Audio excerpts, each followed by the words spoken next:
இதுதான் ஆஃபர். நீ என்ன டம்முன்னு அடிக்கிற? அது 2, இது 1. ஓ எவ்வளவு கொடுங்க? 700 ரூபாவா? இது அது 2. இது 2. ஜென்னைன் 1. சென்னை 1500 ரூபாய். இப்போ ஒரு நிமிஷம் யோசிச்சியா எவ்வளவு சொல்லலாம்னு யோசிச்சியா?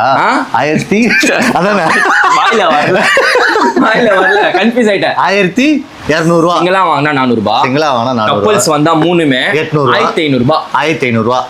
ஜென்னின் வாட்ச் 2 பிரீமியம், இது பிரீமியம் டபுள் ஸ்டாப் வந்துரும். டபுள் ஸ்டாப் வந்து ஜென்னின் சிங்கிளா வாங்குனா ஜென்னின் சிங்கிளா வாங்குனா சிங்கிளா வாங்க 1000 ரூபாய் 900 ரூபாய் 850 ரூபாய் வித்தணுமா இருக்கீங்க. டைட்டா கொடுக்க போறேன். டைட்டா ஹோல்சேலுக்கே சவால் 1500 ரூபாய். 1500 ரூபாய். 2 இது 2 3 கடைக்காரனுக்கே சவால். கடைக்காரனே சவால். அவனை கூட்டி போய் அடிக்க போறேன் பாரு. யாருக்கு? அவனை கூட்டி போவேன். இப்போ நான் ஹோல்சேல் கடை கூட்டி போறேன் பாக்குறியா? அவனை வச்சு குடுக்க போறான். நான் அந்த வீடியோ எல்லாம் காட்டுவேன். தைரியமா காமிக்கிறேன். குடுக்குறவனுக்கே சவால் அதெல்லாம் சொல்றேன். அவன் கடைக்கு கூட்டி போய் அவனே சவால் விட்டா அவன் இந்த வீடியோல அங்க கூட்டி போய் சவால் விடுறேன். பாக்குறேன்.